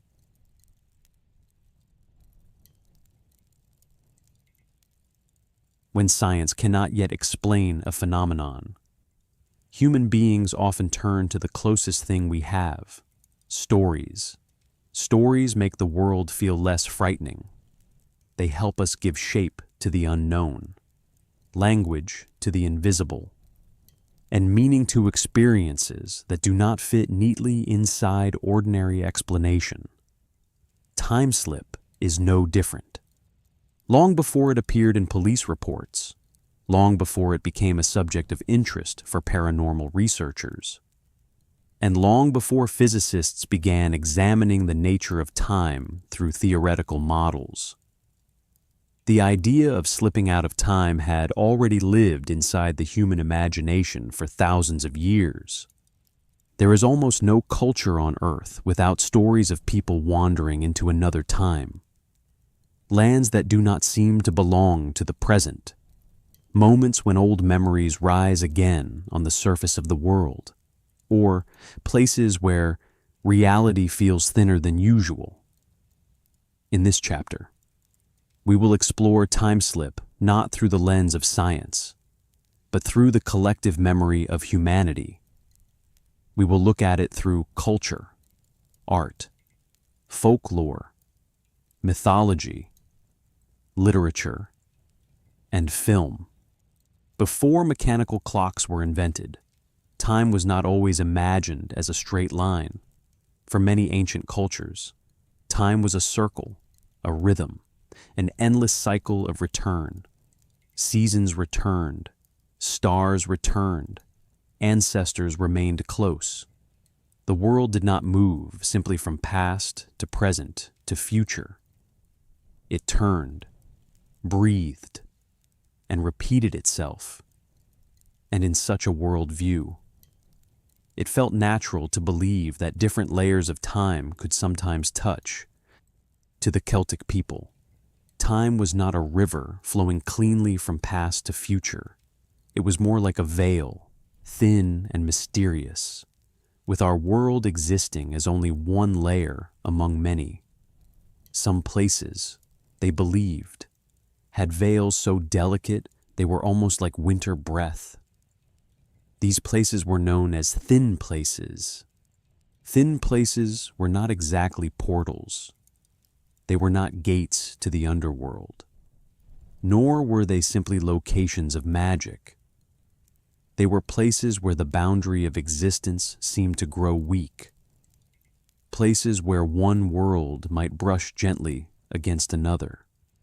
The Celts believed that in such places, sounds could become strange, echoing as if from deep beneath the earth. The air might turn unusually warm or cold. Colors might shift toward shades the human eye struggled to name, and time itself might begin to waver. Ancient Gaelic manuscripts speak of these places with a quiet sense of awe. They say that in the thin places, if the wind blows just right, one may hear the voices of those long dead. There is an old story of a young shepherd on the hills of Kerry who claimed he heard footsteps, women whispering, and the gentle hum of an ancient Celtic harp. But when he climbed to the hilltop to find the source of the sound, everything vanished instantly, as though the music had belonged to another era, an era that still existed somewhere, but no longer within his reach. Modern archaeologists have noted that many of these places are connected with Neolithic burial grounds, hidden settlements, or former Celtic ritual sites. But the Celts did not speak of archaeology. They spoke of the memory of the earth. In Celtic imagination, the land remembered. And sometimes that memory could be heard. There is also a famous Irish story from the 11th century about a young hunter who became lost in the forest of Glenaverhurlo. To him, only a few hours passed before he found his way home. But when he returned, the door of his house was sealed with dust. The path was covered in moss, and the villagers stared at him in disbelief. He had been gone for 70 years. In his mind, he had lost only a single afternoon, but in the world he returned to, an entire generation had lived, aged, and passed away. Anthropologists often recognize this as one of the earliest European examples of non-linear time in folklore. The Celts did not try to explain it scientifically. They simply said that he had stepped through the thin veil, and when he returned, the veil had thickened again. Many other Celtic accounts describe travelers seeing ancient armies marching across open fields, battalions in bronze armor, horses moving through mist, banners lifting under a strange light, or sacred stone sites such as Stonehenge glowing in the night and revealing glimpses of another age. These stories carry a striking resemblance to modern time-slip cases.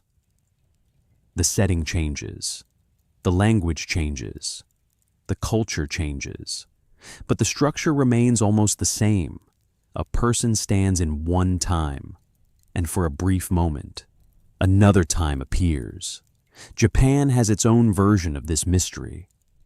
In Japanese folklore, there are stories of kakurizato, hidden villages that seem to exist outside ordinary reality.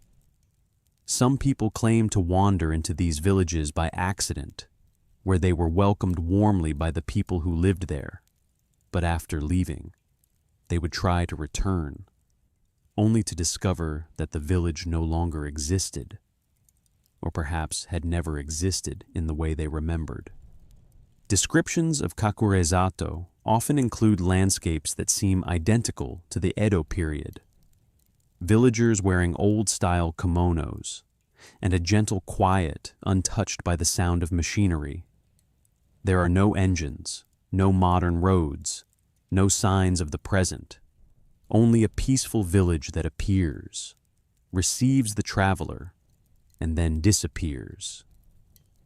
It feels almost like a Japanese counterpart to Bold Street.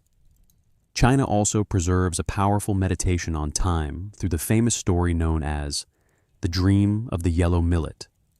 In the tale, a scholar falls asleep and dreams of living an entire life in another dynasty. He marries, builds a career, has children, rises and falls through fortune, and experiences the full weight of a human lifetime. But when he wakes, the pot of millet cooking beside him has still not finished. Though the story is philosophical, it reflects an ancient belief that consciousness can drift between layers of time. A lifetime may pass in one realm, while only a few moments pass in another. In ancient Greece, time also had strange fractures. The Greeks believed that in certain temples, especially sacred places such as Delphi, the past and future could be glimpsed during trance-like states. The oracle did not simply predict events. She seemed to stand in a place where ordinary time loosened, where what had happened and what had not yet happened could briefly speak through the same voice. Modern researchers have suggested that underground gases may have induced hallucinations in those sacred spaces. But even then, a question remains. If these were only hallucinations, why were the visions so consistent for centuries? Could hallucinations repeat themselves with such symbolic precision across generations? Long before time slip had a modern name, literature had already begun to explore its emotional and imaginative power. In the 19th and 20th centuries, stories about time anomalies became increasingly popular. Rip Van Winkle tells of a man who falls asleep and wakes 20 years later to find his world completely changed. There is no machine, no complicated science, no deliberate spell, just time slipping past him while he remains outside its ordinary flow. H. G. Wells. The time machine uses a mechanical device, but the deeper fascination behind the story likely reaches back to much older legends of accidental time travel. The machine may be modern, but the dream is ancient. A Connecticut Yankee in King Arthur's court follows a modern man suddenly thrown into medieval Britain without warning. Again, the pattern is familiar. The character does not calmly choose to travel through time. Time seizes him, displaces him, and places him somewhere he does not belong. Across these works, one key pattern appears again and again. The characters do not choose time travel. Time chooses them. And that is exactly what makes stories like Bold Street and Myrtle Beach so unsettling. No one sets out to cross time. No one opens a portal. No one performs a ritual. One moment they are simply walking, driving, shopping, or traveling. The next moment, the world has changed. Cinema later gave this obsession a visual language. In The Others, a house becomes a place where past and present seem to coexist, layered over each other in a single haunted space. In The Mist, although it is not a time slip story, reality itself becomes thin, allowing another world to seep into our own. in the butterfly effect. Time reshapes itself according to memory, showing how fragile the present becomes when the past is altered. And in Midnight in Paris, a man walks through Paris at night and suddenly finds himself in the 1920s, surrounded by artists, writers, music, and a version of the city that exists as much in longing as in history.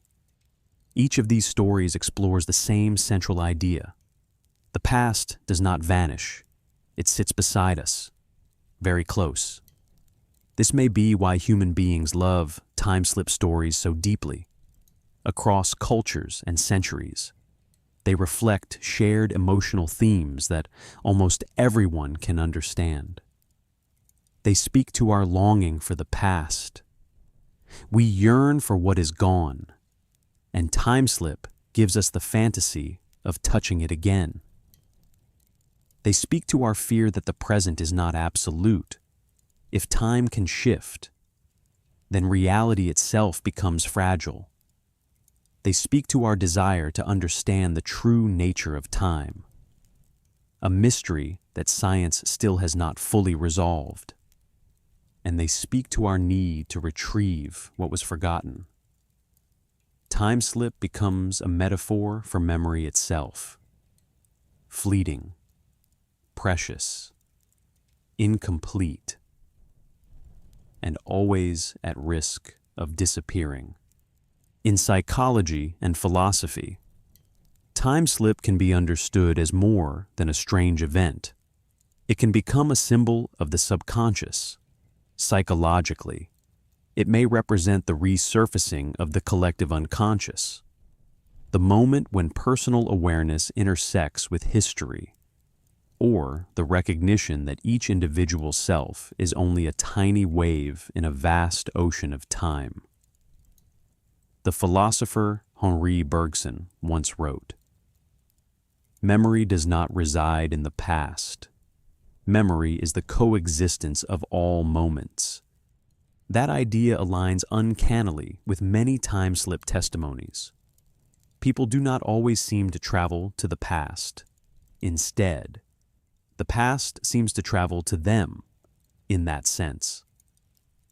Time-slip becomes a mirror reflecting human history, and it is no coincidence that many time-slip accounts appear beautiful, clean, peaceful, and almost cinematic. Bold Street in the 1950s appears free of war and hardship. Old Versailles glows with a strange enchantment. The Myrtle Beach gas station radiates warmth, friendliness, and nostalgia. This reveals something profound. The past seen in time-slip stories is often not the full past as it truly was. It is a purified version of collective memory. It is what we want to remember, not necessarily everything that was real. And so, time-slip is not only a phenomenon of time, it is also a phenomenon of culture.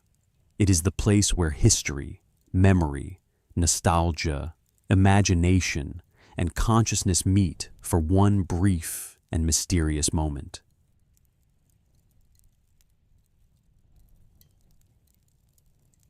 For centuries, humanity has tried to place time inside a clean and orderly structure. We measure it with clocks. We divide it into minutes, hours, and days.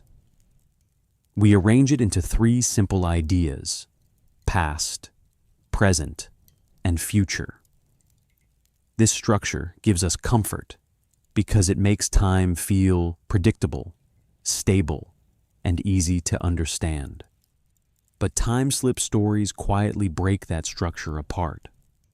They do not challenge it through equations or theories. They challenge it through experience. Frank walked down Bold Street in 1996, yet for one impossible moment, he seemed to see Bold Street as it had been in the 1950s. Two women stopped at what should have been an abandoned gas station. only to be welcomed by people who seem to belong to the 1960s.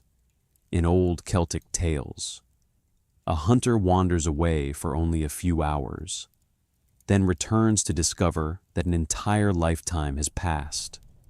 Stories like these force us to face a question science still cannot fully answer. Does time truly flow? Or are we the ones drifting along a timeline that never actually moves? The past does not disappear. It simply sinks into another layer.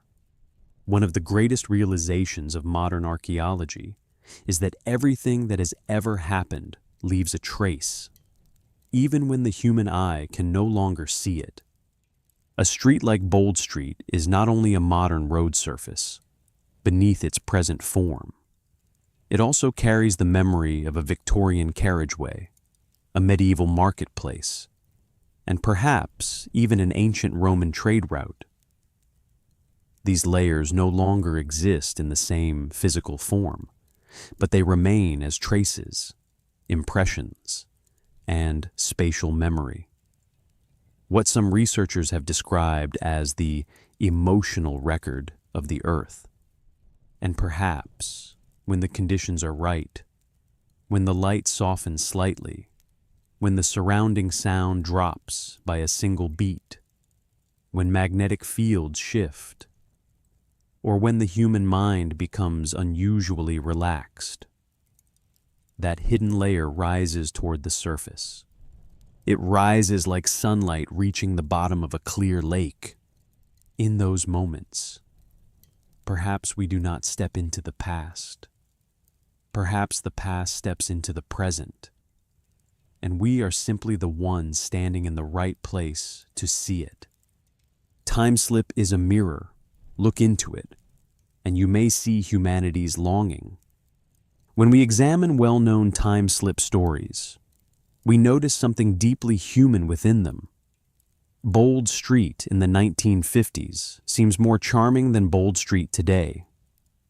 The retro Myrtle Beach gas station feels warmer than the abandoned station that later appeared in its place. Versailles, in a time slip account, feels more magical than Versailles in the present. Time slips rarely seem to carry people into dark or violent eras. More often, they return people to moments close enough to recognize, yet distant enough to long for. Psychologist Carl Jung called this kind of deep inheritance collective memory. The things humanity preserves somewhere within its unconscious. Perhaps that is why time slips often feel gentle, peaceful, dreamlike, and strangely free of threat. They are like ripples across the lake of time, quietly reminding us that we come from a much longer history than the small piece of life we can see. And perhaps this is also why the idea of time slip haunts us so deeply. We are fascinated by it because we fear losing what has already happened. We fear that time will erase every trace. We fear that laughter, footsteps, voices, and stories will one day fade into silence, leaving nothing behind. A time slip, even one that lasts only a few minutes, offers a strange kind of comfort. It suggests that the past is still there, not gone, not erased, only resting beneath the layers of time. And sometimes it rises again, as if whispering, "I'm still here. You only need to look in the right direction." So does time slip truly exist?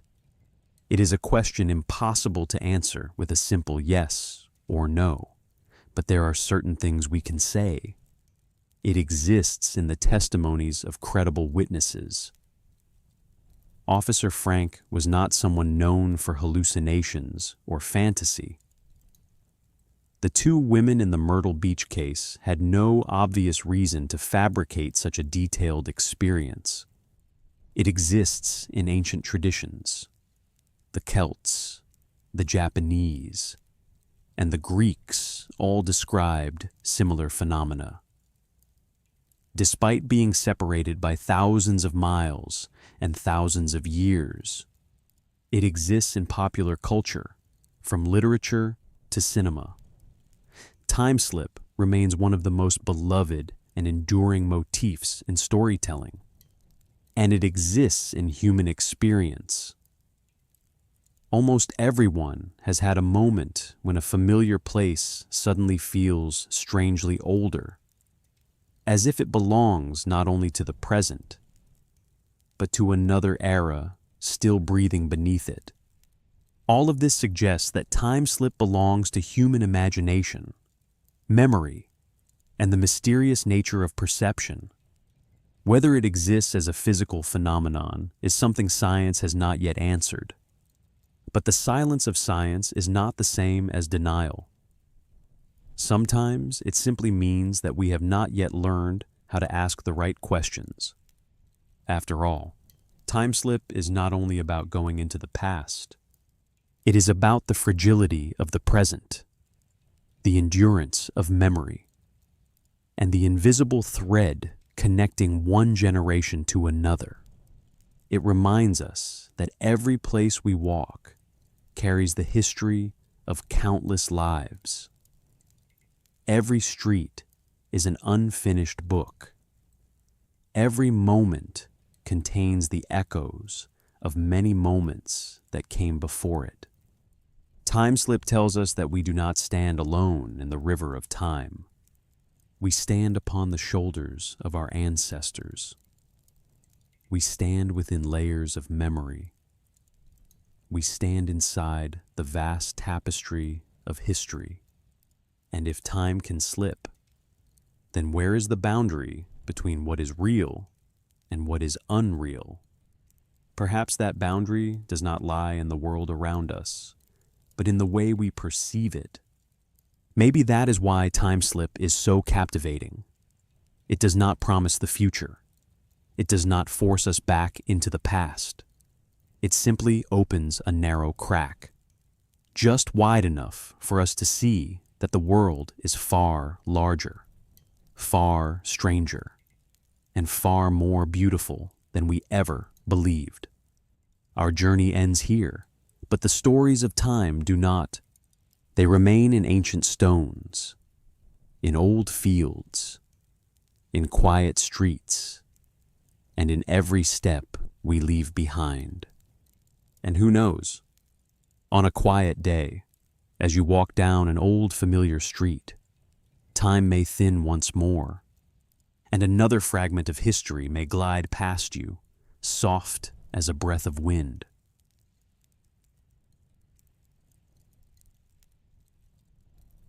If you are still here, listening through these final moments, thank you, truly.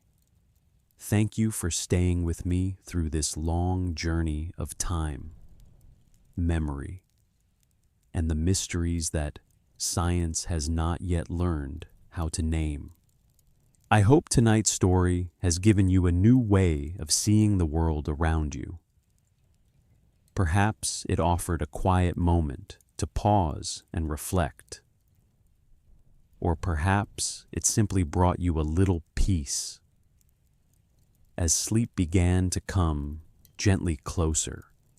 If this story touched something within you, whether it was a spark of curiosity, a small shiver, or a lingering question you cannot quite let go of, take a second to hit, like, it lets me know that you are still walking beside me on journeys like this. And if you would like to continue exploring forgotten histories, unexplained phenomena, and those thin layers of time that seem hidden inside everyday life, you can subscribe. That way, whenever I share a new story, it can find its way back to you softly, like an invitation whispered into the night. I would also love to hear your thoughts. Have you ever experienced a moment when time seemed to shift? What do you think lies behind time slip phenomena? Leave a comment below. I read every single one. Thank you once again for being here. I wish you a peaceful night, a quiet mind, and a gentle rest. And if tomorrow, as you walk down a familiar street, something feels just a little different, pay attention. Perhaps time is trying to tell you something. See you in the next story.